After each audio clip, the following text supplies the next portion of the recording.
The capture. The outpost sat like a rusted scar on the edge of Imperial space. Station Virex 7, a communications relay and prisoner processing center that most of the Empire had forgotten, which was why the guards were bored, inattentive, and completely unprepared when the woman arrived.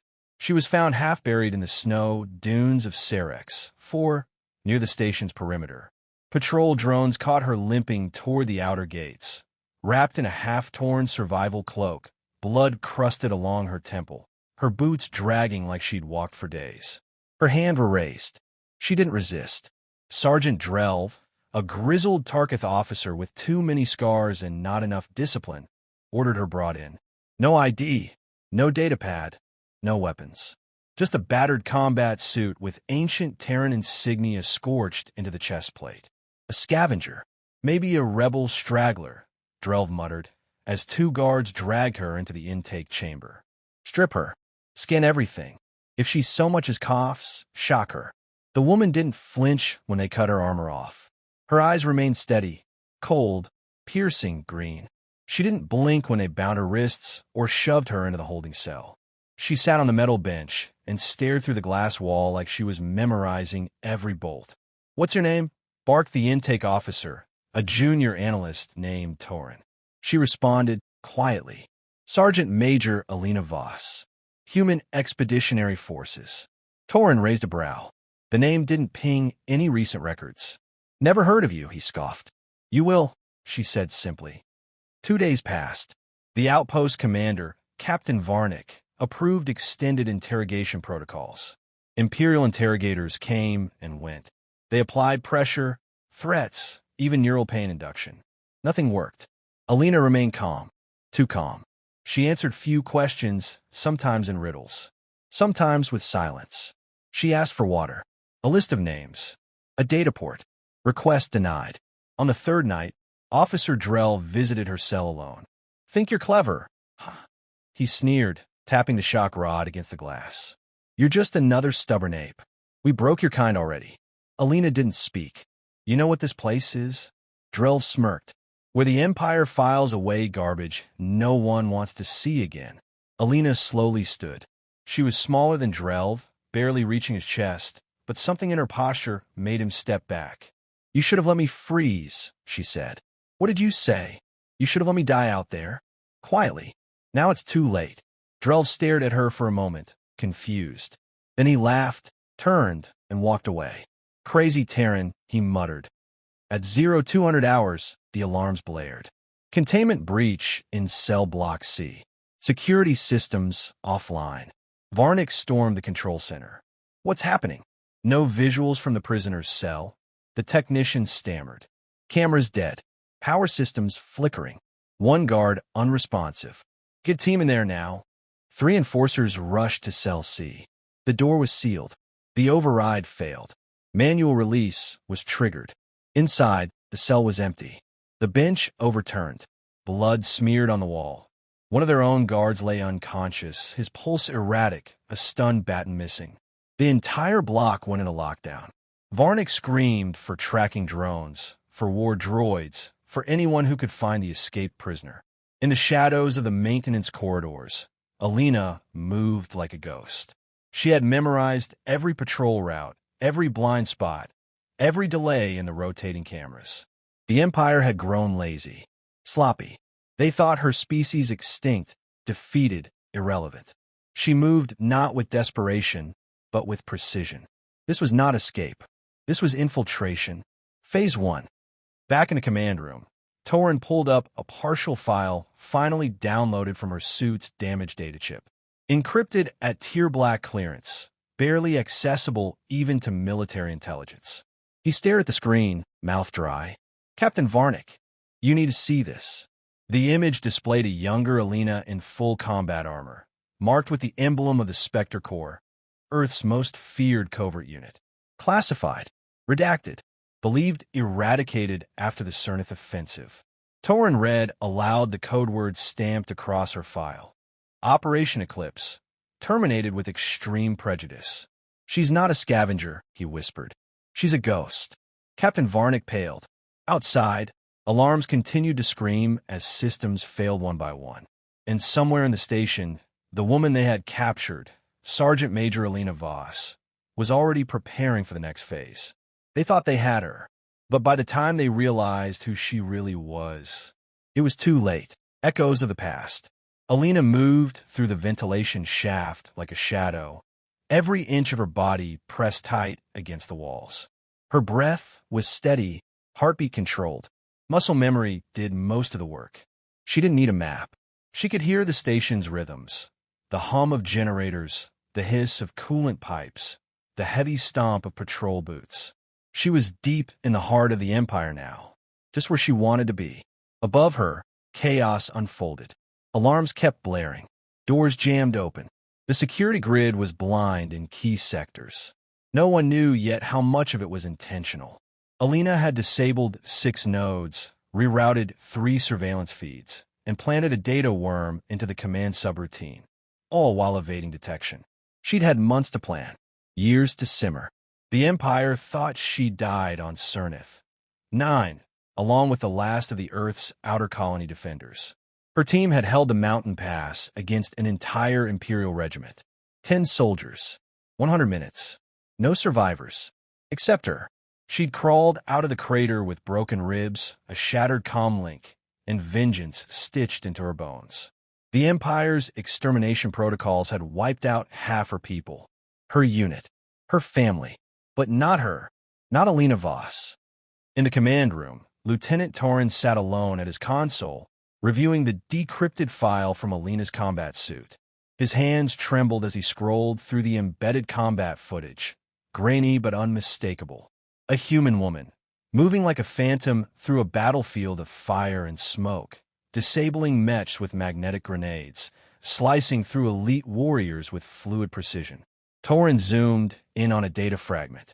Specter Corps, active member, SM Voss, Alina.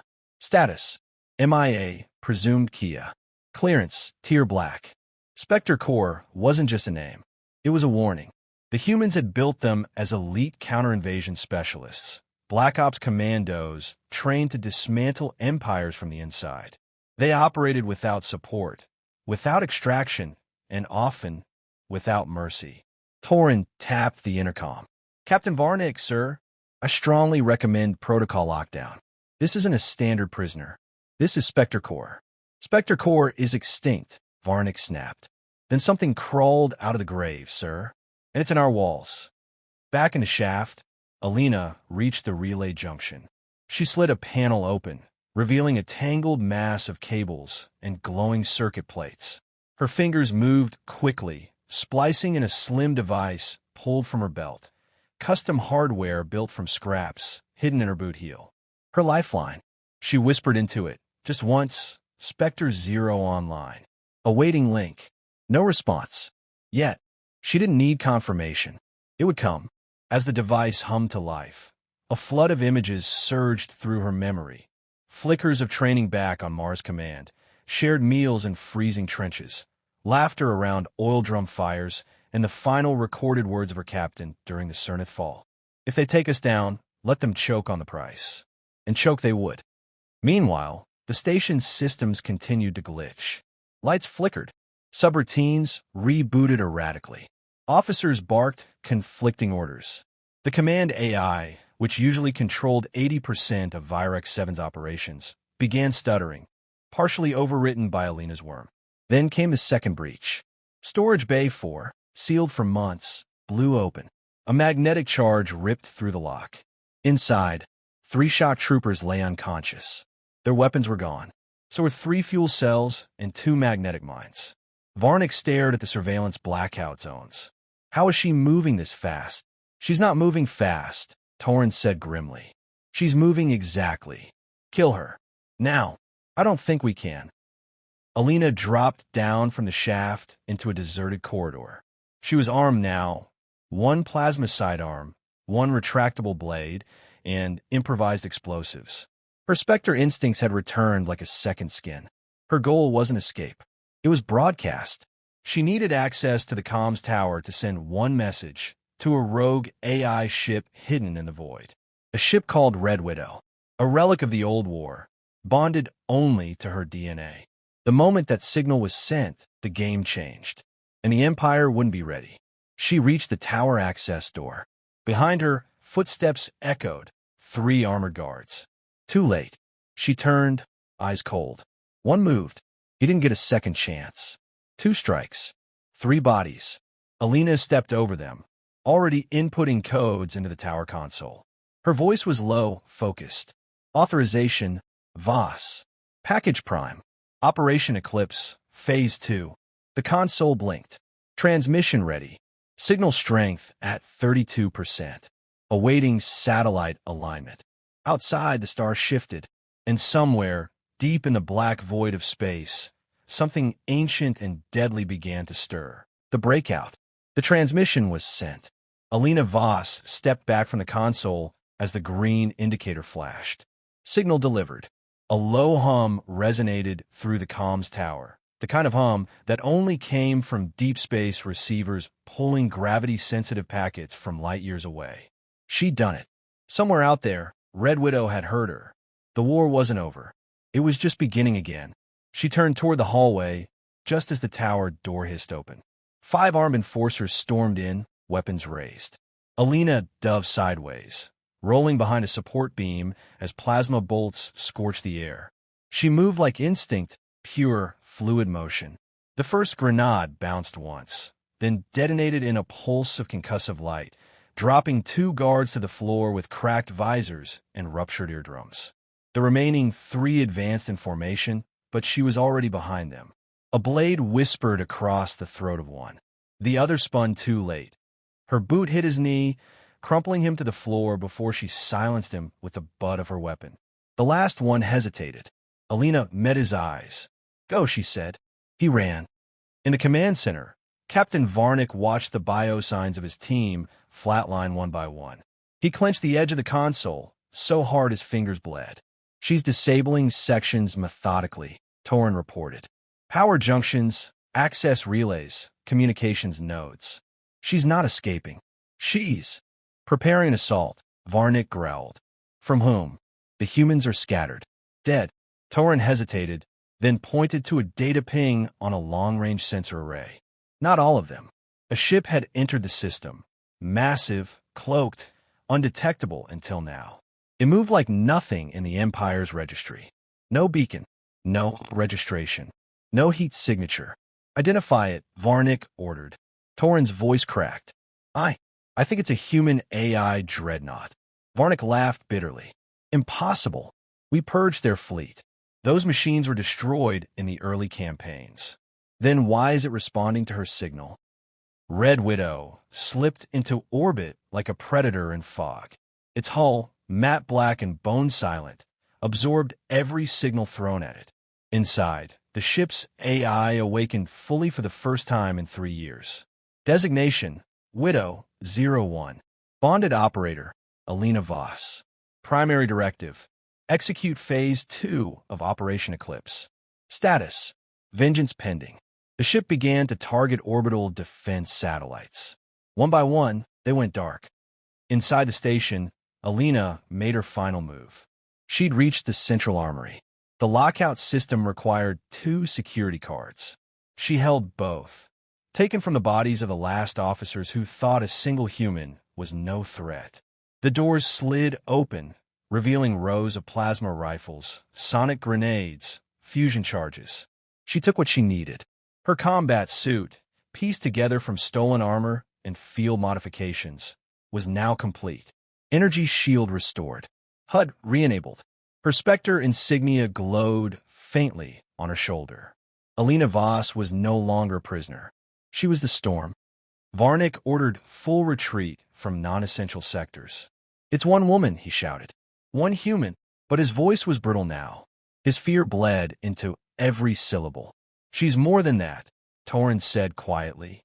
"She's Specter, and we put her in the belly of our own fortress." A red alert rang across the station. External sensors picked up bombardment waves. Red Widow had begun its attack. Precision strikes, not to destroy the station, but to crack its spine. Docking clamps melted. Escape pods vaporized. Fuel reserves detonated one by one. Virex 7 wasn't a prison anymore. It was a coffin. Alina made her way to docking Bay 12. The last stealth corvette on the station sat in lockdown, unused. She bypassed the console and hardwired the ignition codes. "Widow, this is Voss," she said into the comm, inbound for sync-up. "Open fire corridors." The ship responded with warmth only an AI could fake. "Welcome home, Commander." Behind her, half a platoon tried one last push. Heavy boots shouted orders, plasma fire. Alina didn't stop. She triggered the mines she'd planted earlier in her escape. The floor erupted in flame. She leapt into the Corvette's open hatch as shrapnel ripped through the corridor. Her hands flew across the controls. The ship lifted, burst forward, and broke clean through the bay doors as Red Widow covered her retreat with suppressive fire. She was gone before the smoke cleared. Back on the burning station, Captain Varnick stood alone in the flickering lights of the command room. "She wasn't here to escape," he murmured. "She was here to send a signal." Torin nodded. "And now they know." "Who?" Torin looked up at the darkened viewports, where Red Widow loomed like a silent judge. "Everyone. Retribution Protocol. The stars beyond Virex. 7 burned with cold indifference, but something in the dark had changed." Alina Voss sat in the cockpit of the stolen Corvette, face lit by the soft blue glow of her console. Her breathing had slowed, her focus honed razor-sharp. She wasn't just escaping now, she was in motion. Momentum mattered. Timing was everything. The data she had stolen during her detention, hidden behind firewalls and Black Ops clearance, now pulsed in her ship's core processor. Virex 7 hadn't just been a prison. It had been a testing ground. The Empire's hidden project, Neuroregan hybridization, an attempt to resurrect their own failed super soldier program by experimenting on Terran prisoners of war. Not just soldiers, civilians, children. And she had the names. Names, dates, coordinates. Proof. Alina clenched her fists around the control stick. The Empire hadn't just tried to break her body. They had violated something far deeper. She set a direct course toward Red Widow. On board the AI Dreadnought, Red Widow ran hundreds of simulations per second, its black hull still invisible against the void. When Alina's Corvette locked onto the magnetic docking channel, the Dreadnought extended an umbilical cable like a welcoming hand. As she stepped into the dark halls of the ship, light panels flared to life in sequence, white and red, like breath returning to lungs. Vitals stabilized, the AI said in its warm, synthetic tone. Neural signature confirmed. Specter Voss, full access granted. "I need firepower," Alina replied. "And a jump route to the Ancaris belt." Affirmative. Preparing orbital cannons and drone bay for assault-ready deployment. Estimated fleet reactivation, 16 minutes. Alina walked to the ship's core room, massive and hollow, like the heart of a cathedral. Along the walls were dozens of cryo-coffins. "Reboot Spectre squad command vaults," she said. The AI hesitated. "Warning, revival of inactive squad members is dangerous. Trauma levels exceed safe thresholds." "I didn't ask for safe," Alina said. With a hiss of steam, the cryopods flickered alive. Her people, survivors once presumed dead, hidden here after Cernith. 9. Suspended between life and death in Widow's secret vaults. Only she had the authority to bring them back. Only she knew they might wake up hungry for vengeance. Back on Virex 7, the command center was collapsing. Fires tore through the infrastructure. Escape pods had either been destroyed or sabotaged. Reinforcements were hours away. The station's core reactor was unstable, and systems continued to fail one by one. Captain Varnick, bleeding and exhausted, stared at the holographic projection of Alina's Corvette vanishing into hyperspace. Torin sat beside him, barely conscious. "She's not going to run," he murmured. "She'll come back." "I know," Varnick whispered. "She's going to bury us." They both turned toward the open viewport. A blinding white light ignited in the distance. Red Widow was charging its main cannon. 2 hours later, the Ancaris belt lit up with activity. The Empire's secret station, Facility Karsus, sat nestled inside the largest asteroid, protected by gravity fields and defensive satellites. Inside, scientists scurried, unaware of the approach, until the dreadnought arrived. Red Widow exited hyperspace with no warning, its hull glowing faintly with energy bleed. It fired only once. One pulse. Facility Karsus fractured open like a cracked egg. Alina followed in her Corvette, flying through debris with cold efficiency. Inside the facility's remains, she retrieved the data cores, everything related to Project Revenant. Then she freed the cells. The survivors were malnourished, stunned, but alive. Some were children, just like the files had said. Scarred, used, forgotten. She walked among them, helping them one by one into escape pods. No words, just action. The pods launched. Widow guided them safely to hidden colonies loyal to the Terran remnant. When the last child was gone, Alina stood alone in the burning remains of Karsus. She looked up into the black. "Run, Empire," she whispered. "You're not ready for what's coming." Later, across Imperial networks, a signal broke through secure channels. Untraceable, unstoppable. A single image. Alina Voss standing in front of a ruined Empire flag. The Specter insignia glowing over her heart. A single line of text beneath it. "You should have let me die. Now I've remembered who I am." The message went viral within minutes, spread by rogue satellites, hacked feeds, whispers, and underground resistance channels. Across 10 systems, Terran holdouts began to stir. Across 100 stations, Empire officers woke to fear. One prisoner had become an army, and by the time the Empire realized what she had started, it was too late.